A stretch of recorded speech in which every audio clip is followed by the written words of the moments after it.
Today on Rappler.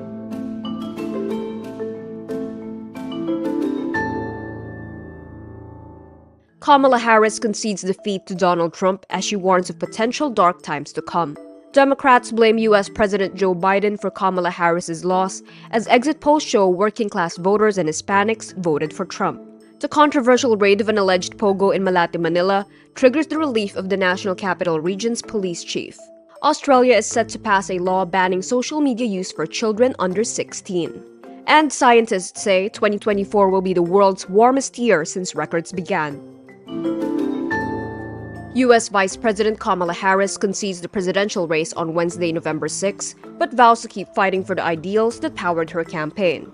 In a speech at her alma mater, Howard University, a historically black college, Harris warned supporters, many of them in tears, of potential dark times to come. She tells the crowd to continue to fight for the dignity that all people deserve. Harris pledges to keep on fighting for women's rights and against gun violence. Harris encourages her supporters, especially young people, not to give up even in their disappointment. You have the capacity to do extraordinary good in the world. And so to everyone who is watching, do not despair. This is not a time to throw up our hands. This is a time to roll up our sleeves. Exit polls show Trump's increasing strength among working-class voters and non-white Americans helped grow his share of the vote almost everywhere. Edison Research finds some 46% of Hispanic voters picked Trump, up from 32% in 2020 when Trump lost to Joe Biden. Trump won 55% of Hispanic men, 19 points more than the 36% share he won 4 years earlier, while he garnered support from 38% of Hispanic women, up 8 points from 2020. Meantime, anger and soul-searching take hold of the Democratic Party after Vice President Kamala Harris's election loss. The sharpest criticism contained accusations that the party had lied to its supporters about President Joe Biden's mental fitness until a disastrous TV debate with Donald Trump. One Harris aide says the party could have won with someone who broke from Biden's legacy and presented as a candidate of change. The controversial raid of an alleged Philippine offshore gaming operator or POGO in Manila triggers the relief of Police Major General Sidney Hernia from his post as the Chief of the National Capital Region Police Office or NCRPO.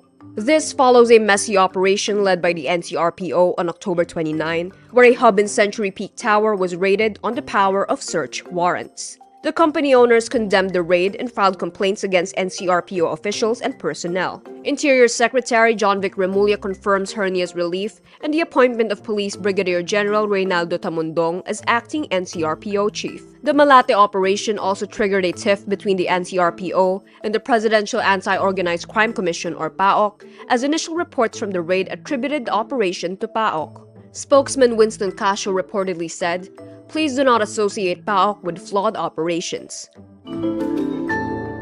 The Australian government is set to legislate a ban on social media for children under 16 in what it calls a world-leading package of measures that could become law in 2025. Prime Minister Anthony Albanese says excessive social media use increases children's risks, such as harmful body image for girls and misogynist content aimed at boys. A number of countries have already vowed to curb children's use of social media through legislation, though Australia's policy is one of the most stringent. Australia is trialing an age verification system to aid blocking children from accessing social media platforms, and will use verification methods like biometrics or government identification. Legislation will be introduced into the Australian Parliament this year, with the laws coming into effect 12 months after being ratified. Australia's communications minister says platforms that would likely be impacted would include Instagram, Facebook, TikTok, X, and YouTube. 2024 is virtually certain to eclipse 2023 as the world's warmest since records began. The European Union's Copernicus Climate Change Service, or C3S, reports in January to October, the average global temperature had been so high that 2024 was sure to be the world's hottest year.